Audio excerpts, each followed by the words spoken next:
Joining us right now, Senator from the great state of Florida, Marco Rubio. Senator Rubio, welcome back to the Pensacola Morning News, sir.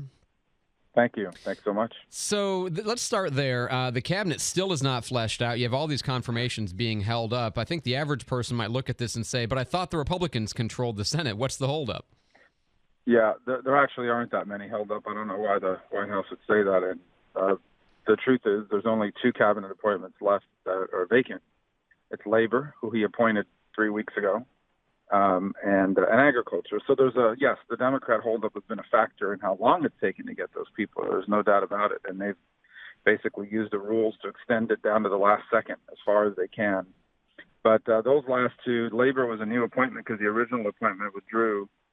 And so what happens is, especially when you're appointing very wealthy people, they've got to file these financial disclosures that are very lengthy and take a long time. But we still have about 500 positions vacant throughout the federal government, most of whom have not even been nominated yet, much less appointed. So hopefully that'll start to speed up. Right now we're trying to have hearings, for example, in foreign relations, and there's just nobody at the State Department. There's nobody nominated yet. You can't confirm someone if they haven't been nominated. So it'll get there. And obviously the White House is a new White House, and it's got to work through some of this. And then it doesn't help that the Democrats are doing all these delay tactics. The thing you just mentioned a moment ago, a lot of people have raised this as a concern about the preparedness of the Trump administration to really take office and govern with all of these slots remaining vacant. I think some defenders of the administration have made the case that these are slots we don't need to fill, or there's a process here in culling out the unnecessaries as he signed this executive order to top-down review all of the agencies. Do you think that it's a problem that these slots have not been even nominated, or could they fall into that gap if they don't need to be nominated? A lot of them. Yeah, a lot of them, absolutely. So, for example, the Secretary of State, we divide up the world into these different branches, these different areas of the world, and those positions are vacant. So I imagine, maybe if they want to consolidate some of that, that's fine. But I do, like U.S. attorneys, are positions, below every one of these cabinet members. There are these sub-cabinet members that are important. So I wouldn't say all 500 of them are critical. But I'd say there's probably about 100 to 150 of them that are critical. And then, of course, the U.S. attorneys. We have in Florida the 3 districts, the northern, the middle, and the southern district. All 3 are vacant. We're trying to start to move that process now to get prosecutors nominated so we can move the nomination process. So, but as it stands right now, the Senate has basically processed every nominee for the cabinet that is available for processing. There are 2 left. Former Governor Perdue for Agriculture, and a Floridian, Alex Costas, for Labor, who will have his hearing hopefully Wednesday, weather permitting. But he was just nominated 3 weeks ago. So there's all this paperwork you have to file about ethics, and you got to do the background check and all of that. So some of these are very wealthy people. They're billionaires. So they don't even remember all the stuff they own. I mean, they've got to kind of go through all that. So we're speaking with Senator Marco Rubio, of course, who joins us by phone this morning. Neil Gorsuch, speaking of nominees, we are all waiting to find out when and what's going to happen with regards to his nomination to the Supreme Court. Yeah, so the hearings start hopefully next week, I believe. And that's another one where people say, why didn't they start right away? Well, here's the answer. He wasn't ready. I mean, he's got to get ready for that hearing. That's a 3-day hearing. The Democrats have made it clear they're going to throw everything at him to try to derail him at these public hearings. And so he needs to spend, in addition to all the paperwork he has to file, I mean, he's got to be ready to answer questions about every speech he's ever given, every article he's ever written, every decision he's ever made. So you got to go back and do all that research and get ready for these hearings. And you can't just do that in a week. So he's taking his time to get ready. So it's not unusual. That's on schedule and on pace. And he's going to have his hearing here either it's next week or the week after. But we're going to be voting on him in early April. So we're about three weeks away from the showdown on that. The early word seemed to be that the Democrats were going to be in the Never Gorsuch camp, but that seems to have died down a little bit. Do you anticipate him getting fair hearings, or do you anticipate a real effort to thwart him regardless of what he says? That's a good question. I think the Democrats, my colleagues here, privately know that he's very well qualified, that he's going to be very difficult to argue against, and that their credibility is going to be weakened if they do. Because, I mean, if you talk about a person who is prepared to sit on the Supreme Court, and Judge Gorsuch is perfect for that.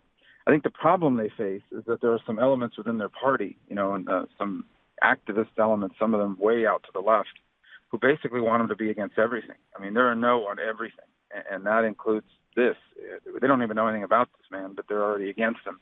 and they're putting a lot of pressure on them. The sort of radical base within the party is putting a lot of pressure on my Senate colleagues, and they're feeling it. Some of them are worried about getting primaries if they vote for them. So it'll be an interesting dynamic to watch. But certainly, just on paper, you saw the ABA gave them their highest score.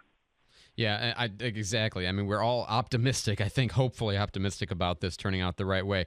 The big topic, and pardon me, I know you sit on intelligence, and I know the press is absolutely obsessed with the wiretap tweet and all that. We'll get to that if we have time, because that's the way I view this whole thing. Obamacare repeal and replace, in my mind, is the topic.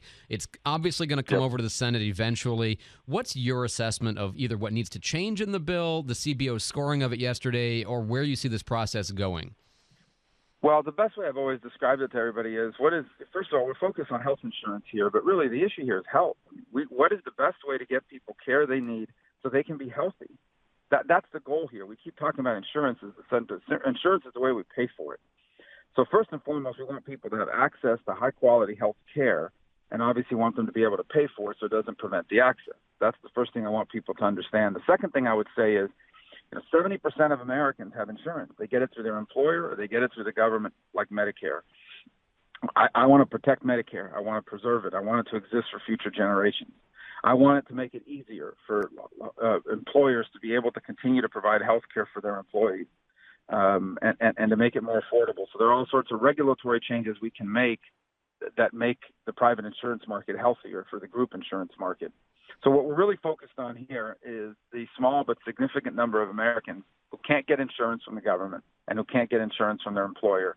And these are people that either don't make a lot of money, so that's why we have Medicaid, or people that work for someone that doesn't offer health insurance, and so they have to be at the individual market. And my goal is to have a vibrant private individual market that is providing a lot of choices and a lot of competition with affordable premiums for the people to be able to afford to buy. That is my goal, and that's what I am trying to move towards. And so that's how I analyze all these bills. And so obviously I started reading the CBO report last night. When it gives this number of all the people that are going to be uninsured, remember, they are saying that because without the mandate, they are estimating that a lot of people are not going to buy insurance by their own choice. It's not that it won't be available. It's that they'll choose not to buy it because they don't have to. They'll want to spend it on something else. That's a significant percentage of the numbers that they are calling out as being uninsured. That said, I have some problems with that bill, and I'm going through it every single day. I want to make sure Florida's treated fairly when it comes to the Medicaid situation, because we didn't expand, and we shouldn't be treated unfairly or punished for that. I want to make sure the tax credit issue works well. I want to make sure that we're getting rid of all those elements of Obamacare that did damage to the access to health insurance. So I think that is a work in progress, and it's certainly we're not just going to take it up and pass it as is. Senator Marco Rubio, last question for you, a question that I imagine nobody in the national press has asked yet, but I have to ask. The Hurricanes, the Gators, and the Seminoles are all in the tournament. Who's going to go farther? Yeah.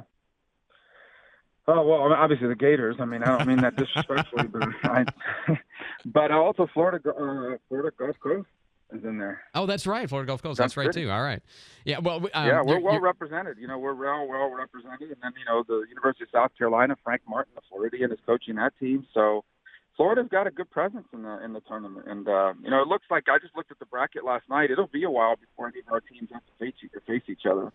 Yeah, I think they all start on Friday. I guess Florida State plays Thursday against Florida Gulf Coast, if I'm not mistaken. That's exactly right, and all in Orlando, which is weird too. Senator Marco Rubio, great to have you on the show this morning, sir. I'm glad to know that you're reading the Obamacare repeal and replace and working on your bracket, that you can multitask like that. That's very encouraging. They're kind of interrelated, The better your team does, the healthier you'll be. So.